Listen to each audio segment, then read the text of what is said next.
fait signe d'y aller. Je ne sais pas si c'est bon, on m'entend bien.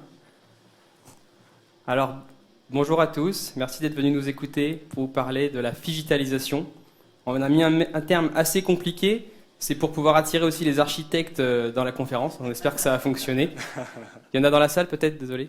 Vous pouvez aussi coder des choses, vous allez voir, c'est super simple. Donc du coup, c'est un nouveau super pouvoir qui est donné aux développeurs, qui s'ajoute à tous les autres qu'on peut déjà connaître, comme Ninja dans les offres d'emploi. Et c'est un terme qu'on a trouvé sur Internet en réalisant des objets connectés, en se renseignant. On ne l'a pas inventé. Okay. Donc c'est parti. Bonjour, donc moi je m'appelle Bertrand Gressier, je travaille chez ADO et je suis développeur et également maker. Donc moi je suis Cyril Lakesh et j'anime la communauté du Jug dans la région Nord et je suis également développeur. Très bien. Et ADO, vous pouvez le connaître aussi sous le groupe Leroy Merlin. Donc du coup, de quoi on va parler ensemble? On va vous parler de la digitalisation. En fait, c'est la contraction du mot physical et du mot digital. Donc en français, c'est du physique et du numérique. C'est ce qui permet d'augmenter l'expérience d'un objet qu'on utilise tous les jours en l'associant au numérique. C'est réduire la distance entre le monde physique et le monde numérique. Et vous allez voir que c'est super simple. Il suffit d'avoir une idée simple et puis passer un petit peu de temps pour la réaliser. Donc pour ça, on va vous montrer que prototyper, c'est facile, c'est accessible à tout le monde. Et surtout, que prototyper, ça permet de tester une idée, de la réaliser, de la confronter à la réalité pour l'adapter et aux besoins et au feedback des utilisateurs. Et puis pour finir, on va vous montrer que prototyper, c'est cool. Parce qu'on s'est bien marré en préparant cette conf. Donc si on se remet dans notre contexte, on bosse chez Leroy Merlin, on vend des marteaux, tout ça. Et on s'est dit comment on peut apporter une expérience utilisateur qui soit augmentée en magasin. Parce qu'on connaît tous les applications de navigation qui permettent d'accéder à des produits. On parcourt des univers, sous-univers, des rayons, des sous-rayons, des familles de produits. On met des critères comme sur Amazon pour sélectionner nos produits. Et puis quand on se pointe en magasin, on a plus tout ça. Et le produit qu'on avait trouvé bien comme il faut sur le site internet, on parcourt le rayon une fois, deux fois, trois fois pour le retrouver. Et donc là, il y a la digitalisation qui va nous aider. Et on s'est posé la question, et si on crée un rayon de magasin, mais qui soit interactif? Et du coup, on s'est donné ce défi. Donc chez ADO, on a la chance de disposer d'un ce qu'on appelle un bricolab. Vous pouvez entendre le terme aussi Fab Lab. On ne pouvait pas l'appeler Fab Lab pour plein de raisons, notamment on doit faire du Creative Commons. Donc mais on va retrouver exactement la même chose et c'est la même philosophie. Donc on a des découpeuses laser, on a des imprimantes 3D, on a des fers à souder, des outils bien plus classiques qu'on vend dans nos magasins. D'ailleurs, des imprimantes 3D, on les vend maintenant aussi en magasin. Et pas du tout de pub. Et dans ce lieu-là, il y a un ensemble d'animateurs. Ces animateurs-là, c'est des collaborateurs comme nous. On fait partie des animateurs et le lieu est ouvert entre midi et 14 heures. Et les collaborateurs peuvent venir faire leur projet personnel pendant ce moment. Donc par le passé, on s'est déjà posé la question de créer des objets connectés. C'est pas notre premier. Par exemple, on a créé un arbre qui est connecté au réseau social interne de l'entreprise et qui fait que quand les utilisateurs du réseau social interne interagissent, quand ils likent des contenus, quand ils se connectent, quand ils rajoutent des contenus, l'arbre vient clignoter en fonction de l'usage. Et donc, en le positionnant dans l'entreprise, ça permet de montrer l'utilisation qu'on fait du réseau social interne. Et à droite, vous pouvez voir une borne connectée. C'est une borne qui permet de répondre à un certain nombre de quiz. Et pour répondre la borne nous pose des questions. Et en touchant les boutons qui sont de part et d'autre de l'écran, on vient répondre pour associer des questions et des solutions. Donc ça, c'est des choses qu'on a déjà faites en utilisant à peu près les mêmes outils que ce qu'on va voir pour réaliser ce rayon connecté. Donc on avait une application mobile assez classique qui permet de naviguer au sein des différents produits qui sont vendus dans nos enseignes pour trouver un produit qui correspond à un usage, à nos besoins. Donc on l'avait à notre disposition, une appli mobile en Android, et en fait on l'a réutilisée pour la rendre interactive avec un rayon. Donc le rayon, le voici. On n'a pas pu le ramener, c'est un peu compliqué. Ils n'ont pas voulu qu'on ramène un rayon qui fasse... Il n'y avait pas assez de place au Palais des Congrès, il paraît. Voilà. Ça nous arrangeait bien parce que dans le TGV ça rentrait pas trop. Du coup on en a fait un. Hop, on va vous le montrer en fonctionnement. Donc là, vous voyez le produit qu'on a réalisé, c'est les produits des traitements des brosses. Donc via cette application, on vient taguer un tag NFC, ce qui permet de lancer l'application directement sur les bons produits. Quand on fait ça, vous ne voyez peut-être pas bien sur l'écran, mais les LED s'allument. Ensuite, on vient filtrer. On souhaite filtrer les familles des bois tendres. Donc, on vient réduire la sélection pour afficher que les produits qui correspondent à cette recherche. Hein. Pour un client, c'est important parce que tous les produits se ressemblent plus ou moins et pourtant, ils ont un usage vraiment différent. Et ensuite, on vient dessus choisir le filtre du ponçage. Donc, on n'affiche plus que les produits en ponçage de bois tendre. Il reste 4 produits. On informe l'utilisateur via la bannière du haut. Et sur ces 4 produits, le client, s'il souhaite avoir plus d'informations, c'est un peu compliqué d'afficher les informations sur les étiquettes, elles n'ont pas beaucoup de place. Chaque broche a également un tag NFC et on est capable d'avoir des infos supplémentaires en approchant son smartphone sur la broche du produit qui nous intéresse. Donc on a étendu le rayon grâce au smartphone. Je ne sais pas vous, mais moi, c'est une expérience que j'ai souvent eue en magasin. Je cherche quelque chose, un produit en quincaillerie, et je passe des minutes perdues à passer partout dans le rayon pour trouver la bonne cheville, à la bonne taille. Du coup, comme on ne pouvait pas faire les brosses, on peut passer, nous on s'est attardé à faire un rayon plus petit qui rentre dans un TGV, moins fonctionnel parce que si on met ça en magasin, on va se moquer de nous, mais qui permet de faire une démo aujourd'hui quand même et de venir sur une conférence objet connecté avec un objet connecté, c'est cool. Donc plutôt que de redévelopper une application mobile, parce qu'il y avait plein de spécifiques dedans, etc., on a développé une petite application web qui peut tourner sur une tablette. Mais le but, c'est de faire une application qui permet à un client en magasin sur une tablette de trouver les produits qui correspondent à son besoin. Donc pour ça, on peut passer, on a vu qu'on avait besoin de pouvoir allumer les produits. Donc on a utilisé un NeoPixel de Adafruit, qui est un bus de LED qui permet de faire plein de choses et d'allumer des LED, de changer l'intensité, de changer la couleur, etc. Et on avait un gros trou entre les deux, entre la partie mobile, entre la partie web et la partie LED. Et donc on a créé une API textuelle sur la base d'un Arduino qui communique avec les LED. Mais comme une API sur le port série textuel, c'est pas très simple à manipuler depuis une application web, on a fait des API REST en Node.js qui, elles, se connectent à l'Arduino. Et donc avec toute cette stack-là, ça nous permet de faire l'objet que vous avez devant vous. Donc pour ça, il y a un petit peu de hard. Hein. Donc il y a un Raspberry Pi, on a dit, un Arduino et un bus de LED qui est représenté en haut à droite. Au niveau du montage, moi je suis une bille en électronique, mais c'est super simple. En fait, vous prenez les fils noirs, c'est les masses, et vous les reliez entre eux. Voilà, sur la petite grille que vous avez vue. Il suffit de les relier entre eux. C'est vraiment très simple. Pareil pour la partie, pour le courant, le 5 volts. On les relie entre eux. Voilà, ça fait 3 fils. Ensuite, on vient relier le récepteur du Raspberry Pi au transmetteur de l'Arduino et vice versa. Voilà, ça c'est pas compliqué non plus. On aurait pu le faire aussi avec un câble USB, mais c'était rigolo de faire comme ça. Ça reviendrait au même. Et puis la dernière chose, c'est de brancher une des pins digitales. Nous, on a choisi la D Digital 7 de l'Arduino à la pin Digital In du bus de LED. Et voilà, c'est fini. Le montage, il y a pas de... C'est pas comme à l'école où il y a plein de trucs compliqués avec des résistances, des transmetteurs, des condensateurs, etc. C'est vraiment super simple. Comme vous pouvez le voir, n'importe qui peut faire ce montage et ça coûte pas très cher, on va le voir. Donc au niveau du rayon, pour le construire, qu'est-ce qu'on a eu besoin? Donc on a un Raspberry Pi, vous l'avez vu. Donc ça, c'est la partie cerveau qui est capable de faire tourner du code, notamment le code JS. La partie Arduino qui est spécialisée dans tout ce qui est électronique. Le bus de LED, vous l'avez vu. On a utilisé des RJ45 femelles pour simplifier les broches, notamment en cas de maintenance, si elles pétaient, pour les changer facilement. Vous mettez du courant, vous mettez du réseau, plein de fils et beaucoup de soudure, c'est un peu galère. Vous mettez tout ça sur une planche à roulettes, parce qu'on l'a montré dans l'ordre de pas mal de démos, et on en a eu pour environ 150 € si on avait dû tout acheter, mais on en a eu pour bien moins que ça, vu qu'on a fait beaucoup de récup. Donc on a prototypé pour à peu près 150 €. Ça n'a pas coûté très cher. Donc après, quelques focus sur la réalisation, donc on n'a pas pu vous le ramener. En premier lieu, l'étiquette sur laquelle on est venu rajouter des LED NeoPixel. Vous voyez l'arrière, comment c'est crapi, les soudures, et ça fonctionne.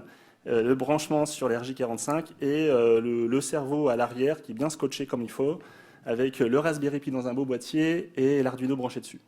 Bon, faut pas mettre en prod comme ça, hein, sinon les clients ils vont pas être contents. Donc du coup, on va passer chacune des couches en revue. On va commencer par la partie bus de LED NeoPixel. Donc c'est un produit qui est vraiment pas trop cher. Je crois que ça coûte 25 €. Ça permet de faire pas mal de choses. Donc on va regarder ensemble un petit peu. On peut l'allumer déjà pour mettre un peu l'ambiance. Attention les yeux. Hein. Donc C'est un bus de LED qui permet de faire, de changer les couleurs sur chaque LED de manière indépendante, pouvoir changer l'intensité des LED, changer la couleur. Et donc il y a des API qui sont mises à disposition sur GitHub. Donc là on va. Donc ça c'est le code de démo. On n'a pas codé une seule des lignes qui est dedans. Je crois qu'on a juste changé le pin en 7 parce qu'on avait choisi la 7 et eux la 6, mais c'est tout ce qu'on a fait. Copier-coller. Et donc du coup il y a plein d'API, mais on va vous en présenter que 4. Donc il y a un constructeur, on va dire, pour résumer pour ceux qui font du Java. Il y a une méthode begin qui permet de faire l'initialisation du bus de LED au démarrage. Une méthode show qui est un peu une méthode commit qui permet de confirmer et d'acquitter les changements qu'on a demandé au bus de LED d'opérer. On verra juste ça après ensemble. Et le set pixel color, donc qui choisit la couleur d'une des LED. Donc voilà, avec 4 API, qu'est-ce qu'on peut faire? Si on regarde un petit peu le code dans l'IDE Arduino qu'on ne présentera pas ici, donc c'est du code en C. Donc on a importé cette librairie au tout début du fichier. Et ensuite, on a donc une méthode setup, qui est la méthode d'initialisation du code sur l'Arduino, qui est appelée une seule fois au démarrage, dans laquelle on va venir spécifier qu'on active, qu'on va utiliser le port série. Et ensuite, on a 3 petites lignes qui permettent d'instancier le bus de LED, de l'initialiser et de committer avec la méthode show, comme je vous ai dit tout à l'heure, pour dire que les changements que j'ai demandé d'opérer, je veux les valider, je veux les voir se réaliser devant moi. Et ensuite, on a la méthode loop, qui est une méthode qui est appelée à l'infini par Arduino. Et c'est au sein de cette méthode loop qu'on va venir faire tourner du code. Donc là, ce qu'on veut faire, c'est vraiment un code très simple. On veut venir changer chaque LED une par une d'une couleur différente. Donc on va d'abord passer chaque LED du bus en vert. Et une fois qu'on sera arrivé au bout du bus, on va repasser chaque LED en bleu. Donc je vous décris pas le code, c'est vraiment sur. Donc je parcours chacune des LED. Et puis à chaque fois, je vais venir choisir une couleur, appeler la méthode show pour committer et dire que je veux voir cette couleur s'afficher. Et il y a un petit delay de 200 millisecondes pour que ça fasse un effet chenillard. Normalement, c'est ce qui est censé se passer juste en dessous. Donc voilà. Donc une fois qu'on a fait ça, si je mets ça en magasin, je pense que les gens vont vraiment bien se marrer. Du coup, il faut aller un peu plus loin. Donc génial, on est capable de piloter nos LED directement en les codant. On souhaite aller plus loin.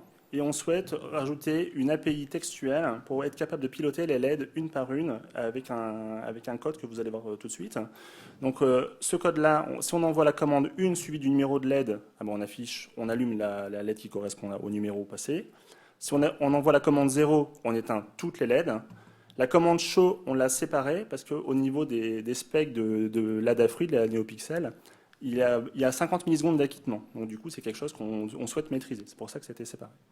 Quand on veut allumer les LED, donc là, le on, on souhaite allumer en bleu, on donne l'intensité pour chacune des couleurs, donc 0, 0, 255, on met le bleu en pleine intensité.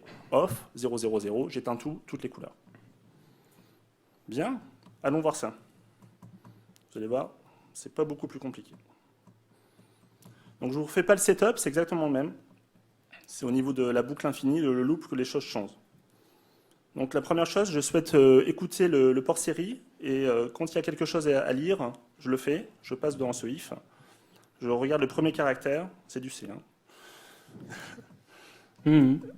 Si c'est le caractère 0, dans ces cas-là, je sais que je dois tout éteindre, donc je fais une belle boucle où je viens éteindre mes LED une par une. Si c'est la commande 1, je viens lire les caractères suivants, je les transforme en entier, et je sais du coup c'est que ce numéro-là, je dois lui appliquer telle couleur. Et la commande show, je vous fais le show avec un petit délai de 50 millisecondes qui correspond à l'acquittement que je vous expliquais tout à l'heure.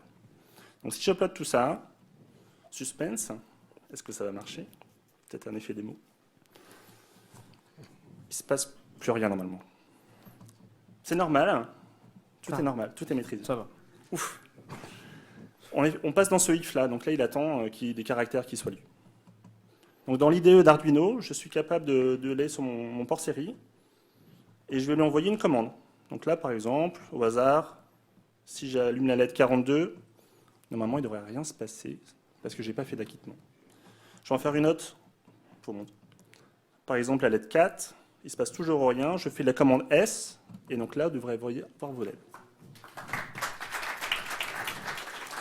On applaudit, mais si le client il envoie 1 dans le magasin plus 42 pour allumer les LED, ça va pas trop l'aider.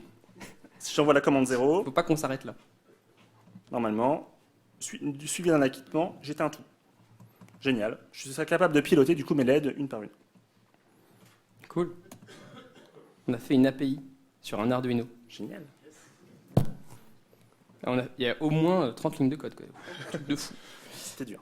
Donc, du coup, on disait c'est pas simple d'appeler ce type d'API sur le port série depuis une appli web, donc on va faire du Node.js que c'est à la mode. Puis on avait des Raspberry Pi au bureau, on savait pas quoi en faire, donc on les a fait tourner dessus. Donc on va voir ensemble, c'est donc sur le Raspberry Pi qu'on fait tourner un code Node.js qui va interagir sur le port série avec l'Arduino. C'est les câbles que vous voyez là, qui sont pas très beaux là, là il y a un Arduino. Et le Raspberry Pi, pour la démo, c'est son ordinateur. Mais ça tourne, c'est le même code qui tourne. C'est juste que ça nous permettait de faire ça en live coding. Donc du coup, on a besoin de faire deux API REST. Une API REST qui permet d'allumer une LED. Donc si j'appelle /LEDs avec un identifiant qui correspond au numéro de la LED /on, je veux que ça envoie la commande 1 suivie du numéro de la LED que je vais allumer, puis la commande show pour acquitter, pour committer. De la même manière, si je veux éteindre toutes les LED, je veux une API spéciale pour ça, /LED/off, sur laquelle je vais venir envoyer la commande 0 à l'Arduino, suivie de la commande S pour le comité. Donc super API, donc on va voir ça dans le code. Donc là, il y a un petit peu plus de code que côté Arduino, mais vous allez voir que c'est pas compliqué. Donc on a 4 fichiers JS. Waouh. Ouais. Donc on a un fichier arduino.js. C'est ce qui va nous permettre de se connecter à l'Arduino. Donc si on regarde, on a besoin d'une méthode pour se connecter qui prend en paramètre l'adresse du port série qu'on va utiliser, qui est donc passé en paramètre. Et on utilise des promesses. On ne va pas expliquer ce que c'est ici, mais on vous invite à les utiliser, c'est trop cool. Du coup, ce qu'on fait, c'est qu'on utilise une petite librairie Node.js parmi les 1 million qui existent, qui s'appelle Serial Port, qui permet de se connecter sur le port série du Raspberry Pi ou de l'ordinateur. Donc on l'instancie, après on appelle la méthode open qui est mise à disposition, et puis en fonction de si sur cette adresse qui nous a été partagée, qui a été utilisée, c'est disponible ou pas, ça va soit être en erreur, soit se résoudre. Une fois qu'on a fait ça, on va retourner à un objet qui va permettre d'envoyer des commandes sur cette connexion qu'on a fait avec l'Arduino. Donc on a un petit objet qui est retourné, qui a une méthode send, qui a en paramètre une commande, qui va être ensuite envoyée en utilisant arduino.write à l'Arduino. Voilà, c'est à peu près tout le code. Vous voyez, on a même mis des espaces pour faire semblant qu'on avait fait du travail, mais en fait, ça tient vraiment sur rien. Donc ça, c'est la partie qui permet de connecter et de communiquer avec l'Arduino depuis le code Node.js. Donc ensuite, on a un service. On a fait ça bien, on a fait un petit service à part, dans lequel on a une méthode on sur ce service qui permet d'envoyer, donc pour allumer une LED, le chiffre 1, suivi du numéro de la LED qu'on veut allumer. Pour finir, on envoie la commande show pour venir committer et valider que cette LED-là, on veut bien l'allumer. Ensuite, on a une méthode off, de la même manière, c'est un peu redondant, qui permet d'envoyer le 0, suivi de la commande show du petit S pour venir valider tout ça. Donc voilà, un service avec deux méthodes. Ensuite, si on regarde côté API, là, on a utilisé un framework, c'est Express, qui est le plus connu, le plus répandu. Donc c'est juste pour pouvoir exposer des API REST en Node.js. Donc on vous passe cette partie-là, c'est vraiment, il y a plus d'infos, il y a plein d'infos sur Internet. Donc ce code-là permet de créer une API REST en Node en disant quand j'ai des appels qui arrivent sur /LED suivi d'un ID et /on, alors je vais pouvoir appeler la méthode on du service que je vous ai montré juste avant. De la même manière, si je veux éteindre toutes les LED sur l'API /LED/off, je vais appeler la méthode off du service qu'on avait juste avant. Voilà. Et si on va voir app.js, qui est le service qui permet d'orchestrer tout ça, on va voir qu'il n'y a pas beaucoup de code non plus. Donc l'adresse pour accéder au port série, donc /dev/tti, blablabla. Donc ça, c'est ce qu'on passe donc à la méthode connect qu'on a vu au tout début. La méthode connect nous renvoie ensuite un objet Arduino qu'on vient configurer, on vient l'instancier en fait. Et une fois qu'on a fait ça, le programme, si on le lance, va permettre d'interagir avec le rayon interactif en appelant des API REST. Donc là, ça tourne. Donc là, si je veux allumer la LED 42, normalement, ça fonctionne. Cool. Et si je veux allumer la numéro 4, ce sera la 7. Ce sera la 7, très bien. Tu veux la 4 ? C'est parfait. Et du coup, à la fin, je peux tout éteindre de la même manière, sauf que là, je le fais avec une API REST plutôt qu'avec une API textuelle. Et du coup, je peux l'appeler depuis une application web beaucoup plus facilement. Cool. On peut piloter. Bon, c'est pas encore ça qui résout le problème de nos clients. Hop là. Donc, en effet, au niveau du client, manipuler une API HTTP, c'est pas terrible. Donc, on a voulu vous mettre ça, l'orchestrer sous forme d'une démo qu'on a fait en Angular. On ne va pas vous montrer les sources, c'est pas le lieu. Par contre, tout est sur le GitHub, que vous verrez à la fin au niveau de l'adresse. Donc vous pourrez trouver tout le code qu'on a fait également au niveau de la démo. Alors, si on va dans cette démo, hop, si je rafraîchis, donc là, je me retrouve avec quelque chose qu'on pourrait mettre sur une tablette, etc. Je viens interroger mes chevilles, parce que c'est compliqué de choisir des chevilles en fonction de ce qu'on veut faire, en fonction du mur, etc. Donc là, je viens afficher, au même titre que les brosses que vous avez vues dans la vidéo, tous les produits qui correspondent à ma recherche. Donc là, normalement, tout est allumé. C'est bon? Génial. Et je ne sais pas, peut-être que Cyril, tu dois accrocher quelque chose chez toi. J'ai un cadre à accrocher, donc c'est dans du placo, donc je crois que c'est plutôt un mur creux. Donc on va choisir creux. Il me reste... C'est pas un très gros cadre. Du coup, c'est plutôt quelque chose de léger. Léger, donc je viens choisir léger. Il me reste encore 9 produits, tu vois, ça correspond. Voilà, alors, par contre, de cheville expansion, je crois que j'ai pas la clé. Bon, je crois que j'ai un tournevis, donc je vais prendre des chevilles à visser. Je te conseille visser. Je crois que j'ai un tournevis, je suis pas sûr. Mais bon, écoute, on va voir les produits qui nous restent. Il reste 2 produits et qui correspondent à ton choix. Et sur le présentoir, tu peux voir physiquement les produits qui correspondent à cette recherche. Bon, ok, l'exemple, il n'est pas super. Mais il y a de l'idée. Par exemple, sur les brosses de traitement du bois, c'est beaucoup plus difficile que ça de choisir son produit. Et quand on est venu créer le rayon que vous avez vu en vidéo, on a passé environ 1 heure en magasin avant de trouver les produits qui correspondent à tous les cas d'usage. Et encore, on avait un conseiller de vente pour nous aider. Exactement. Mais ça, on pouvait prendre le TGV avec. Cool. Donc nous, on voulait partager avec vous notre expérience dans ce domaine. Donc parler du Figital, la digitalisation, parce que c'est un terme cool. Je ne sais pas si on le reverra dans le futur, mais ça nous permet d'en parler aujourd'hui. Du coup, on a montré que c'était vraiment pas compliqué de mettre en œuvre un objet connecté qui permettait de révolutionner un objet qu'on utilise tous toutes les semaines ou presque, de passer dans des rayons, dans des magasins, ça nous arrivait assez souvent. Et qu'il suffisait de réinventer. Donc on sait qu'il y a déjà plein de choses dans ce domaine, il y a déjà des étiquettes connectées, il y a déjà plein de choses. Et ce qu'on a fait, c'est juste du prototype. On aurait pu le faire de 72 000 façons différentes, mais ça nous a permis de confronter cette idée à la réalité. Donc c'est en ça que c'était intéressant. On a vu que ça permettait de tester l'idée. C'est pas du tout l'implémentation qu'on avait envisagée au départ. C'est en avançant qu'on a choisi de prendre un Arduino, un Pi, etc. Mais on aurait pu le faire de plein de façons différentes. Donc c'est en ça que ça apporte de la valeur. Et ensuite, on commence à avoir des retours de personnes dont c'est le métier, parce que nous, on est développeurs, on n'est pas trop du métier de la vente en magasin, mais en leur montrant ce qu'on a fait, on récolte des feedbacks, ça permet d'améliorer le concept. Et c'est une des premières fois, on va dire, qu'on prototype un objet qui est vraiment qui correspond à un besoin réel de l'entreprise. Vous voyez, quand on avait fait l'arbre connecté pour le réseau social interne, ou quand on a fait la borne interactive, on était un petit peu loin du cœur business de l'entreprise. Donc là, pour le coup, on commence à faire des prototypes qui ont du sens et qui ont une utilité pour nos clients. Et puis, je pense qu'on est d'accord pour dire que c'était cool et qu'on s'est bien marré en préparant cette présentation. On s'est bien amusé. Merci à tous de nous avoir écoutés. Et normalement, on a laissé un petit peu de temps pour des questions, parce qu'on a passé très vite certains sujets, donc on s'est dit qu'il y aurait peut-être quelques questions. Est-ce qu'il y a des questions ? Bonjour, merci pour cette présentation. La question piège, en fait, qu'est-ce qui se passe s'il y a 2 clients qui veulent des brosses à bois ou des chevilles ? En fait, ce qui est bien quand tu as répété, c'est que c'est toujours les mêmes questions qui reviennent.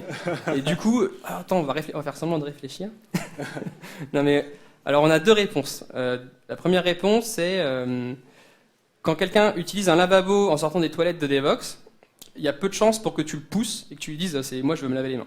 Donc en fait, souvent les gens, si tu vois que quelque chose est utilisé, tu vas attendre que la personne ait terminé pour l'utiliser. Bon, après, ça dépend un peu du culot, donc ça peut arriver quand même. Et du coup, on avait commencé, on pourrait même, si on avait un peu plus de temps, l'implémenter, d'utiliser des couleurs différentes en fonction du client. Alors c'est pas scalable à l'infini, mais en même temps, on va pas avoir 70 personnes devant le rayon des brosses. Mais pour des rayons qui sont assez larges, ça peut être une question, ça peut être un problème. Une file d'attente. Et puis c'est une question qu'on a souvent, donc c'est une bonne question parce que c'est la première question systématique quand on présente ce truc-là. Qu'est-ce qu'on peut dire d'autre ? On avait aussi envisagé d'utiliser des beacons pour forcer les gens à être vraiment tout en face du rayon. Et puis il y a d'autres technos pour le faire. Mais voilà, on voit bien que c'est un prototype et clairement, ça empêcherait de le mettre en prod en l'état. Ça c'est pas assez abouti. Même ce que vous avez vu en vidéo, on mettra jamais ça en magasin. Mais l'idée, c'était de tester à peu de frais un use case intéressant pour le métier. Ok. Est-ce qu'il y a d'autres questions? Oui, moi j'avais une question. Pourquoi vous avez utilisé et le Raspberry Pi et l'Arduino, sachant qu'on peut faire du pilotage de GPIO directement sur Raspberry Pi ou faire du HTTP sur certains Arduino. Donc, Ça, c'est une bonne question. Alors, en effet, sur la Raspberry Pi, on est capable de faire pas mal de choses pour piloter au niveau des GPIO, sauf que cette fameuse NeoPixel, les LED que vous voyez là, elle a une spec assez particulière et on a besoin d'une horloge très précise, ce qu'on ne maîtrise pas du tout quand on est sur un Raspberry Pi. Donc du coup, l'Arduino s'imposait pour ça. C'est vrai que des fois, on n'est pas obligé. Parce qu'on avait vraiment envie de faire du C, donc c'est plus fort que nous. Il y avait des mains levées tout à l'heure, je ne sais plus où, juste là. Vous avez parlé du retour du métier. C'était quoi le retour des vendeurs? Parce que vous leur piquez quand même un peu le conseil. Compliqué le conseil? Non, vous leur piquez un peu le conseil, c'est-à-dire finalement la question que je vais poser. Justement, on les libère en fait. C'est des questions qui leur prennent beaucoup de temps en magasin et du coup, ils peuvent, c'est du temps qu'ils pourraient consacrer à faire autre chose au niveau des clients. Ça, c'est un petit peu le 80-20. Il faut renseigner rapidement un client pour vendre des chevilles ou des brosses. Le conseiller de vente est plus utile pour vendre du projet. C'est la deuxième question la plus posée à un conseiller. La première, c'est et où je trouve cette référence de produit dans les rayons. Donc ça leur prend 50% de leur temps. Et juste après, c'est ça. En face, quelqu'un qui est en face d'un rayon et qui lui explique son use case. Et en fonction des réponses que la personne va donner au conseiller de vente, le conseiller de vente va lui dire c'est ce produit-là ou celui-là qu'il vous faut. Aussi. Donc ça leur permettrait de se libérer et de faire d'autres choses que cette partie-là. Et les gens du métier, pour nous, c'est aussi les personnes qui sont en centrale d'achat, les personnes qui définissent les produits qui vont venir être utilisés. Et eux, ces personnes-là, elles trouvent ce use case intéressant parce que ça leur permettrait de reprendre du pouvoir aussi sur la manière dont on vient vendre les choses en magasin, alors qu'aujourd'hui, il y a beaucoup de strates en termes d'organisation. Donc ça leur permettrait, ça les intéresse aussi beaucoup de venir pouvoir définir la manière dont on va répondre à ces questions-là aux clients.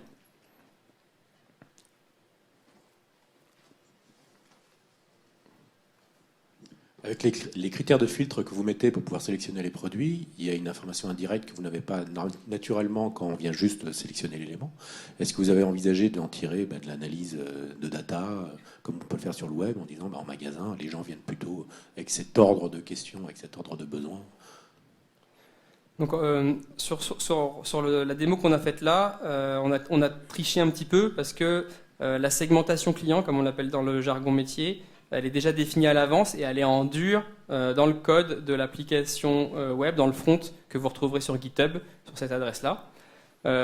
Par contre, dans la vidéo, dans le rayon que vous aviez vu, là on avait un système qui n'était pas le même, le back-end n'était pas le même, les API étaient différentes, qui lui ça utilisait la manière de vendre les produits qui était définie par les personnes du métier. Donc là, les critères de choix, on les a choisis nous-mêmes à deux dans notre coin. Là où normalement, la cible, ce serait plutôt de permettre aux personnes dont c'est le métier qui connaissent les produits et qui connaissent les clients de pouvoir définir. Et je pense que ça serait vraiment intéressant dans un second temps de pouvoir utiliser l'usage que les gens font de la plateforme pour pouvoir le vendre en magasin. Mais on a essayé de focuser sur une partie. Aujourd'hui, on voulait parler de hacker vos meubles, hacker votre porte, voilà. Connectez-les, hacker n'importe quel objet que vous pouvez croiser. Vous avez vu, c'est super simple. Au fond. Je pense que. Pourquoi? Je ne sais pas si c'est plus simple. Enfin, je pense que c'est plus compliqué, mais pourquoi vous n'avez pas utilisé plutôt de la réalité augmentée pour indiquer l'endroit où se situe l'élément en fait? Parce que cette technique-là, du coup, ça oblige quand même le client à faire des investissements sur ses rayons et à dépenser des sous pour mettre les diodes, etc. Non? Ah, le client, le magasin? Le magasin, oui. Oui. Je pense, c'est juste que je pense que ça fait une barrière, il y a une barrière un peu différente puisqu'on demanderait donc du coup au client de porter cette techno, d'avoir sur son téléphone une appli qui permet de faire la réalité augmentée. Ouais. Ça, c'est envisageable, il y a plein d'applis qui fonctionnent comme ça. Mais les gens, ils ont une manière d'utiliser. Donc là, si on prend une tablette, qu'on la met en magasin devant le rayon, la personne, elle n'a pas à venir à configurer tout ce qu'il faut. Elle va juste arriver et son expérience, elle est simple. Elle n'a pas à se poser 36 questions. Tiens, qu'est-ce que je dois faire pour que ça marche? Et je dois lire une doc, alors il y a un readme et tout. Elle arrive, elle voit la tablette, elle est allumée sur le bon rayon, elle l'utilise. Après, on a quand même dans la vidéo vu que on permettait avec un tag NFC depuis l'application Laura Merlin par exemple, de scanner un tag NFC qui correspondait à la famille du rayon. Et là, on ouvre directement la famille au bon endroit et on aurait pu très bien le faire de cette même manière-là. Avec la réalité augmentée, ça aurait aussi été intéressant. D'ailleurs, peut-être que lundi, on fait ça. Après, Merci. Après, sinon, une dernière remarque là-dessus, c'est qu'il faut aussi imaginer en magasin, il y a souvent une densité très très importante de produits. Et donc, je ne suis pas sûr aussi qu'avec de la vidéo, on soit capable d'avoir ce niveau de finesse, d'avoir une précision à quelques centimètres des produits sur des produits. Mais on va essayer quand même. On peut essayer. C'est un beau défi. Est-ce qu'il y a d'autres questions? Il reste moins d'une minute. Vous l'avez peut-être déjà dit, mais la suite ce sera quoi justement? Est-ce que ça va être mis en magasin, mis en production? On aimerait pouvoir répondre à cette question, mais on a des super pouvoirs, mais des super pouvoirs de développeurs, ce qui veut dire pas grand-chose au niveau de l'organisation globale. Du coup, on ne sera pas décideur sur cette partie-là. Nous, on enchaîne les démos de ce sujet assez régulièrement. À chaque fois, on a des questions très pertinentes et des petites étoiles dans les yeux. Je sais qu'il y a des projets, par ailleurs, de ce même type dans des entreprises proches de nous, moins proches dans le monde du retail. Et du coup, on sait qu'on va y aller. On ne sera peut-être pas les premiers, mais en tout cas, ça pose des questions auxquelles on a envie de répondre. Donc, je ne vous dis pas que ce prototype-là, tel quel, c'est sûr qu'il ne sera pas mis en production. Non. Mais je pense qu'on a ouvert une porte, on a ouvert une boîte. Et ils vont pas nous lâcher sur ce sujet. Ça m'étonnerait pas qu'on continue d'une autre manière, et peut-être avec d'autres personnes, mais en tout cas que ça donne des idées pour la suite. Carrément, ouais. Une dernière question? Non. Merci à tous.